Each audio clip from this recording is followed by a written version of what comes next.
Assalamualaikum warahmatullahi wabarakatuh. Halo semuanya, selamat datang di channel YouTube Farida. Dan saya sangat senang berbagi waktu bersama kalian. Jangan lupa untuk like, subscribe channel YouTube saya.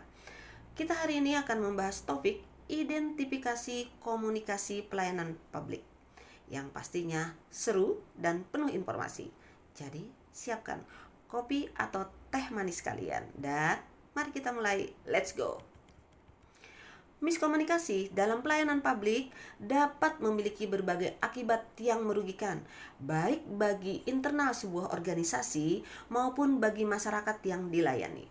Untuk menghindari dampak negatif ini, sebuah organisasi perlu memastikan bahwa sistem komunikasi mereka jelas, konsisten, dan mencakup semua pihak yang terlibat. Penting juga untuk memastikan bahwa informasi mengalir dengan lancar, kebijakan dan program dijalankan secara efektif, dan masyarakat tetap puas serta percaya pada organisasi publik layanan tersebut. Nah, untuk itu dibutuhkanlah identifikasi isu-isu dalam berkomunikasi, baik secara internal maupun eksternal, untuk mendeteksi potensi masalah sejak dini sebelum masalah tersebut menjadi besar. Baiklah, kita mulai dengan identifikasi potensi isu komunikasi secara internal, karena ini sangat berkontribusi pada peningkatan kualitas pelayanan yang pada akhirnya meningkatkan kepuasan masyarakat atau pelanggan penerima layanan publik tersebut. Pertama, yaitu hambatan dalam alur informasi. Artinya, jika informasi tidak mengalir dengan baik antara satu seksi atau antara divisi atau antara unit kerja dalam sebuah organisasi, bisa terjadi miskomunikasi mengenai prioritas tugas, standar kerja, atau prosedur operasi. Dalam hal ini, standar operasional. Informasi tidak tersampaikan dengan jelas atau salah dipahami bisa menyebabkan layanan yang diberikan tidak memenuhi standar atau harapan. Berdampak kesalahan dalam prosedur, pelaksanaan yang tidak konsisten, atau pengabaian aspek penting dari sisi layanan tersebut. Kemudian juga kurangnya koordinasi tim, ketidaksepemahaman antara staf di berbagai level, di berbagai unit, memungkinkan menyebabnya kurangnya koordinasi yang dapat memperlambat proses kerja atau mengakibatkan duplikasi tugas. Tentu saja ini jangan sampai terjadi karena dapat merugikan sebuah institusi tersebut. Ketiga, ketidaksesuaian penggunaan teknologi komunikasi. Misal, jika tidak ada sistem komunikasi yang standar dan efisien seperti email resmi atau sistem manajemen proyek, informasi bisa tersebar tidak merata atau terlambat sampai ke pihak terkait. Dalam hal ini internal organisasi tersebut.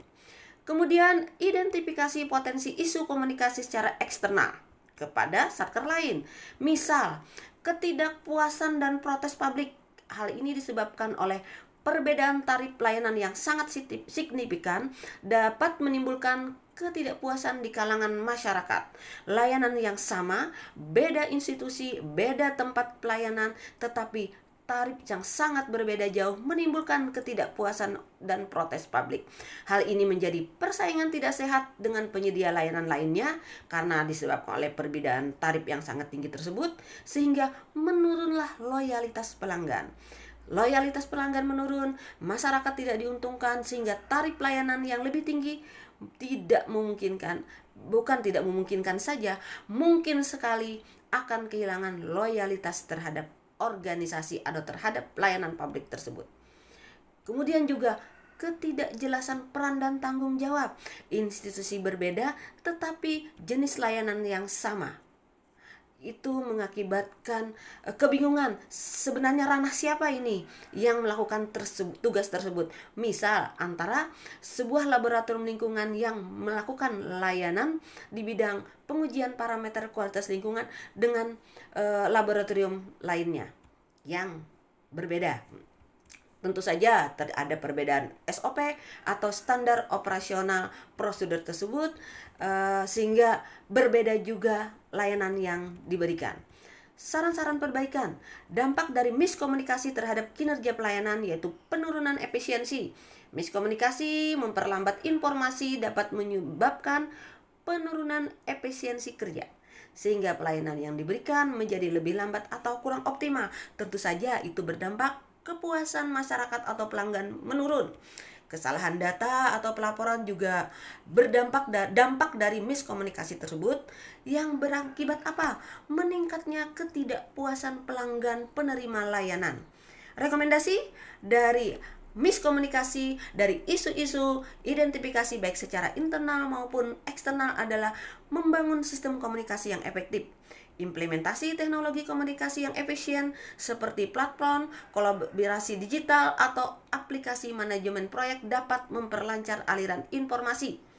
Adanya evaluasi berkala dan umpan balik, yaitu mengadakan pertemuan rutin dan mengevaluasi kerja baik secara internal maupun terhadap eksternal. Dalam hal ini mitra kerja sangat perlu dilakukan untuk menerima umpan balik dalam memperbaiki proses yang ada dan mengatasi isu sebelum menjadi masalah besar.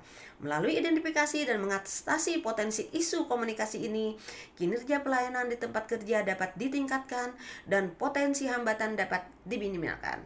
Demikian yang bisa saya sampaikan hari ini. Semoga memberi nilai manfaat. Wassalamualaikum warahmatullahi wabarakatuh.